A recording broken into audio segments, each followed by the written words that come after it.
In a war zone where tanks rule the headlines, a new predator has quietly changed the game. It is not the massive main battle tank you expect. It is lighter, faster, and surprises its prey. Meet the Bradley.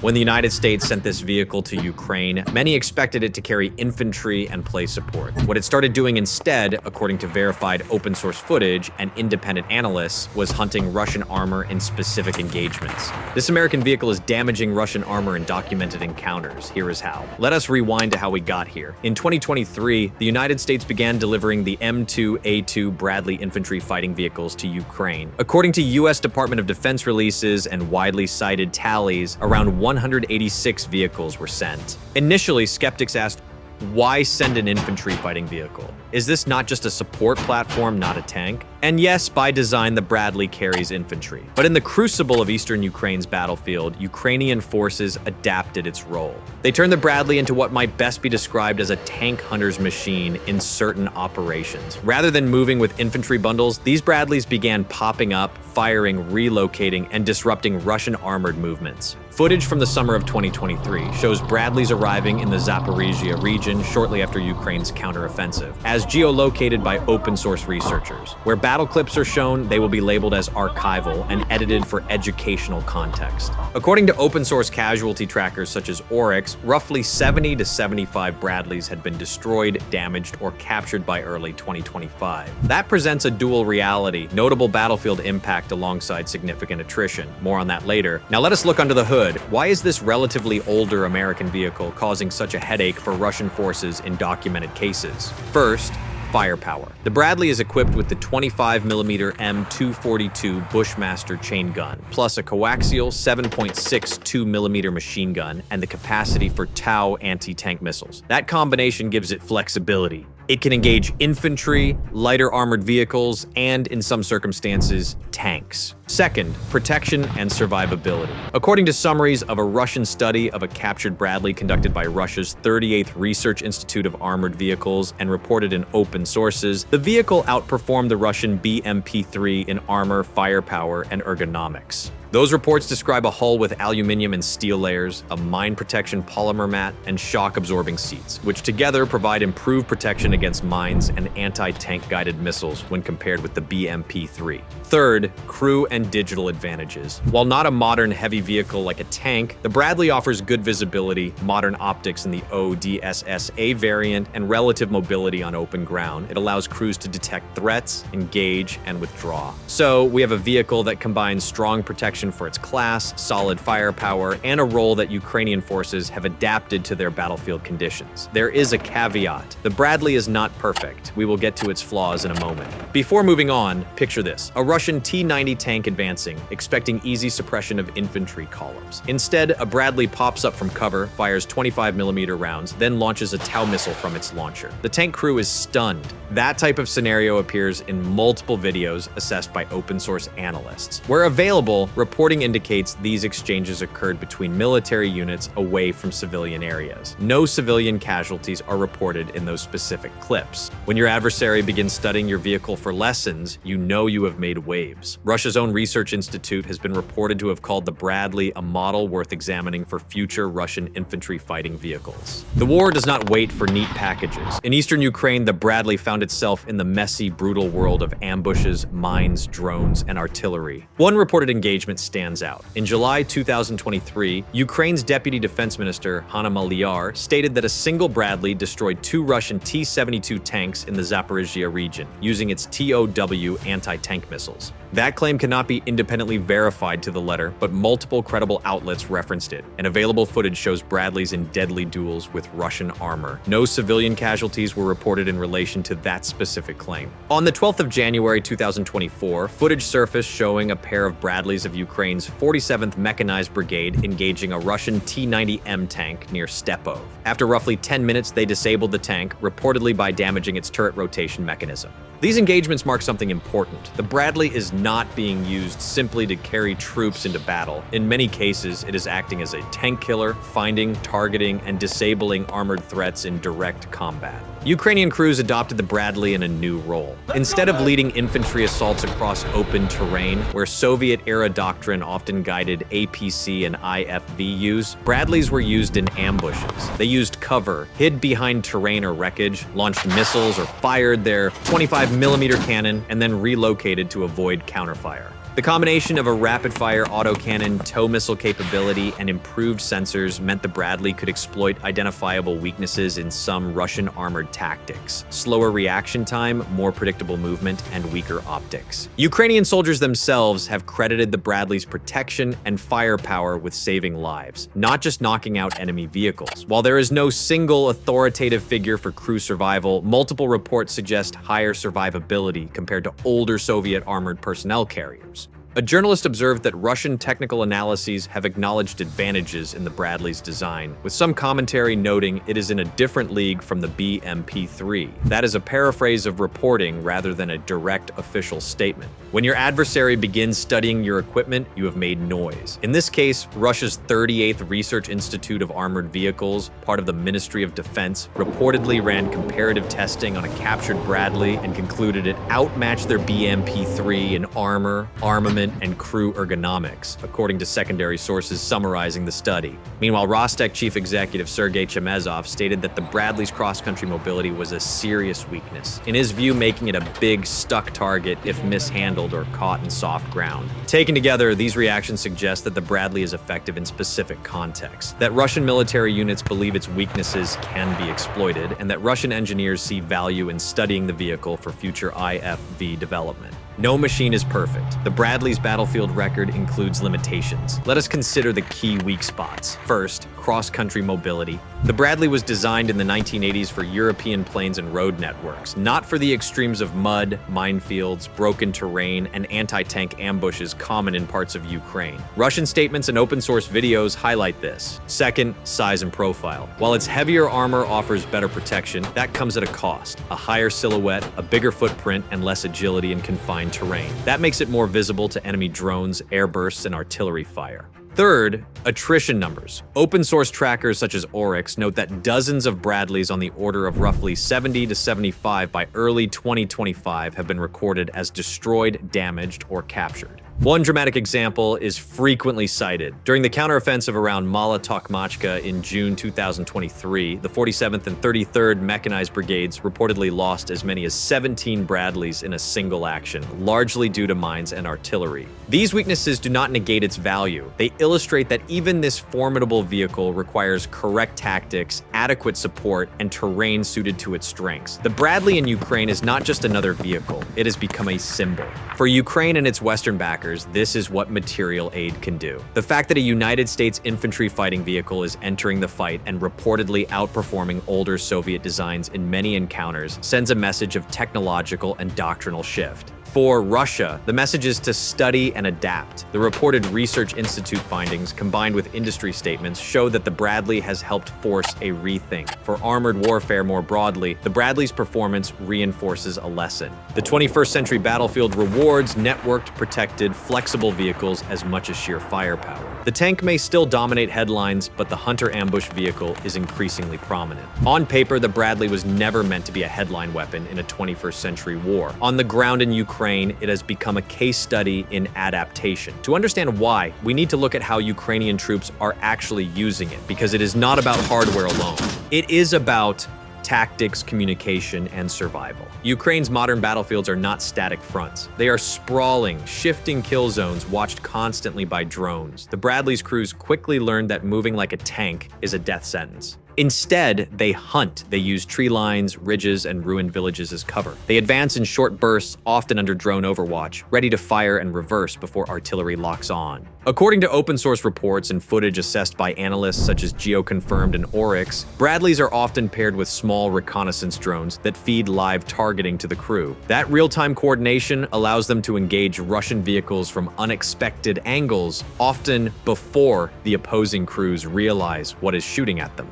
The 25mm Bushmaster cannon, that seemingly modest weapon, has proven especially dangerous to lighter Russian armor such as the BMP-2 and BTR-82. With armor-piercing rounds, it can damage side and rear plates, disabling vehicles without expending a TOW missile. Business Insider reported on multiple such engagements in January 2024. When heavier targets appear, such as tanks, fortified positions, or moving columns, the TOW missile is used. Despite being an older wire-guided design, it remains accurate and devastating in ambushes when crews have the time and cover to employ it. Operators from the 47th Mechanized Brigade reported in interviews with Forbes and the War Zone that the Bradley's optics and speed of engagement allow them to hit before the enemy can react. That edge, they said, has saved more crews than many expected. One consistent theme in interviews and field reports is survivability. Even when Bradleys are lost, the crews often walk away. In the same counteroffensive near Mala Tokmashka, multiple Bradleys were lost to mines and artillery. According to accounts in the Telegraph and the Kiev Independent, crews frequently escaped with minor injuries. This contrasts with outcomes in older Russian BMP-2s or BTRs, where a single penetrating hit often leads to catastrophic loss of life. This is not merely opinion, it reflects a design philosophy.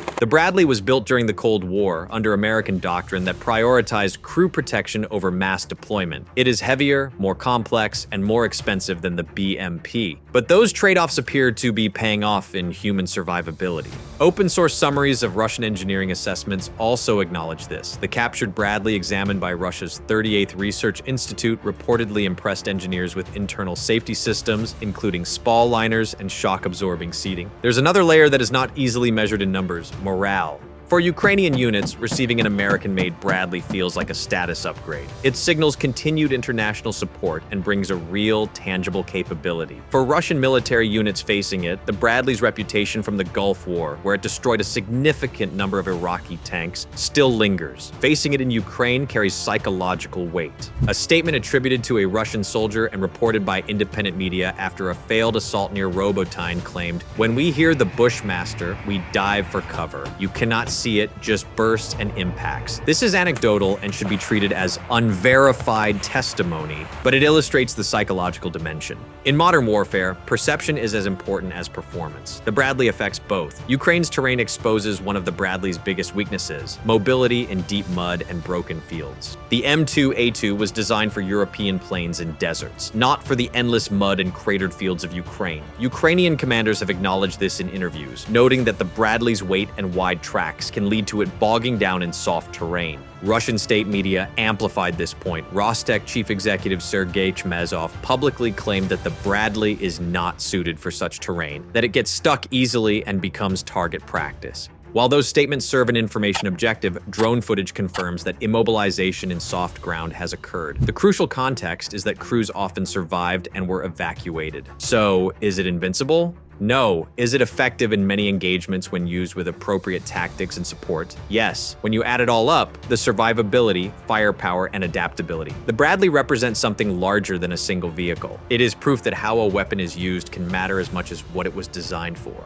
The Bradley was not built to dominate modern Europe's drone-saturated battlefields. Yet in the hands of Ukrainian troops, it has become a threat serious enough for detailed study by the Russian Ministry of Defense's research arm. And that raises a deeper question. If an aging American infantry fighting vehicle can still outperform newer Russian designs in specific scenarios, what does that say about the future of armored warfare? Every weapon leaves a legacy. Sometimes it is immediate, a dramatic battlefield victory. Other times it is quieter, influencing engineers, shaping doctrine, and rewriting future blueprints. The Bradley story in Ukraine is doing both. Inside Russia's defense establishment, reporting in early 2025 indicates that the 38th Research Institute of Armored Vehicles, part of the Ministry of Defense, produced a classified report summarized by open source outlets stating that the Bradley outperformed the BMP-3 in several key categories. Those are secondary reports rather than a publicly released primary document. That is unusual for Moscow, which rarely acknowledges Western advantages. Engineers reportedly concluded that the Bradley's protection layout, internal ergonomics, and weapon stabilization systems represented a mature and efficient design standard.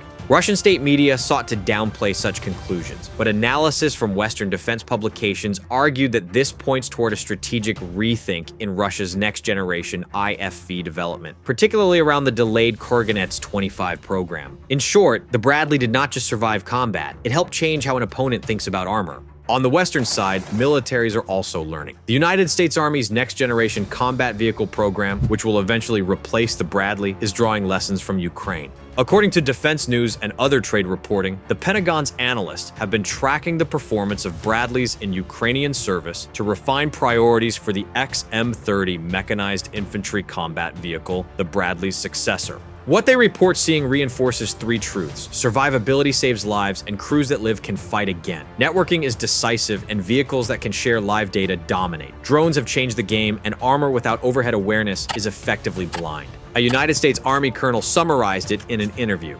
Information is armor. A drone feed can be worth more than an extra layer of steel. That line captures the next frontier, integrating armor, drones, and sensors into a single ecosystem. The Bradley may not be the newest platform, but it is adaptable, and that adaptability is what keeps it relevant. The Bradley entered combat for the first time in 1991 during Operation Desert Storm, where it destroyed more enemy tanks than the Abrams. The terrain, technology, and threat environment in Ukraine are entirely different. In Desert Storm, visibility and air dominance made it nearly untouchable. In Ukraine, drones watch from every angle, artillery fires from beyond the horizon, and small infantry teams carry modern anti-tank weapons. Yet this Cold War design continues to matter. Its core design, protection, rapid accurate fire, and capable optics provides a foundation for adaptation. Ukrainian crews have reportedly modified Bradleys with additional drone detection aids, camouflage nets, and improvised smoke measures to counter loitering munitions. That is field ingenuity, not factory standard, and it is reshaping expectations for modern armored fleets. The Bradley's performance revives a long-running debate. Is the era of the traditional tank ending? Consider this. Tanks such as the Abrams or the T-90 are devastating but massive, expensive, and increasingly vulnerable to inexpensive drones and top-attack munitions. Infantry fighting vehicles such as the Bradley are cheaper, faster, and more versatile.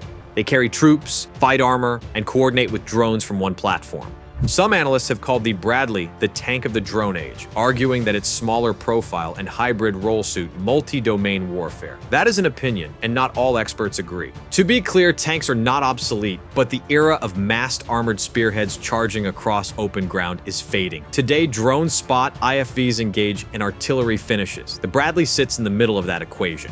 By now, it is clear that this is not just the story of a vehicle. It is a story about how wars evolve. The Bradley did not win the war for Ukraine. It did help change how both sides think about fighting it. Behind every vehicle, there is a crew. The M2A2 Bradley does not fight by itself. It fights because three people inside it refuse to give up. A driver, a gunner, and a commander, each with a job, each depending on the others. In interviews published by Ukrainian and international outlets, members of Ukraine's 47th Mechanized Brigade described the Bradley as a safe room that bites back. One driver recounted being hit by a Kornet anti-tank missile near Avdiivka. The blast tore through the side armor and disabled the track, but everyone survived. We climbed out, ears ringing, alive. That is what matters. That testimony reflects the survivability theme, echoed across multiple accounts. Another gunner said that when the Bushmaster fires, it feels like holding back an avalanche. These testimonies remind us that while analysts talk about specifications and doctrine, the human story is endurance. Even after months of fighting, crews often refurbish damaged Bradleys themselves, patching armor, cleaning out debris, and repainting before redeployment. It is pride as well as practicality. For Ukraine, the Bradley represents something beyond battlefield utility. It is proof that Western aid is not only symbolic, it is functional and life-preserving. Each vehicle carries both a strategic message and a psychological one. You are not alone. When United States Secretary of Defense Lloyd Austin visited Kyiv in 2023, he described the Bradleys as capable, battle-tested vehicles that bring a real edge to Ukrainian mechanized units. On the other side, Russian information channels label them trophies or burning hulks, framing every destroyed Bradley as proof of Western weakness. Visual narratives can mislead because for every Bradley lost, many continue operating.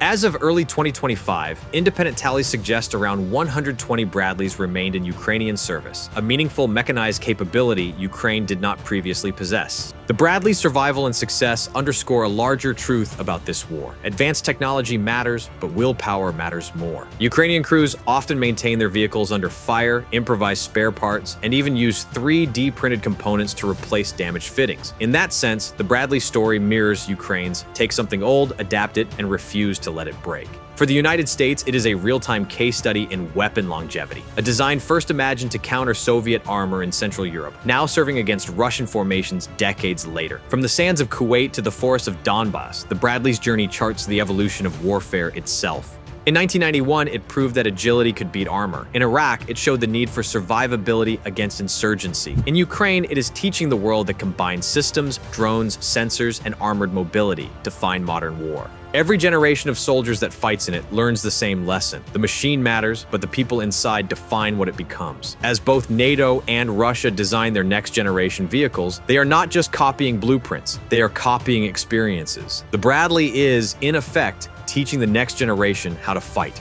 The M2A2 Bradley is not perfect. It is heavy, sometimes clumsy, and occasionally outmatched. In the mud and chaos of Ukraine, it has done something extraordinary. It has turned survival into strategy. It is not the biggest tank, nor the newest, nor the most glamorous. It is demonstrating that adaptability, not raw power, decides who endures. Perhaps that is the real legacy of this American vehicle. It is not just the armor it wears, but the message it carries. Even in a war of drones and missiles, courage still rides on tracks.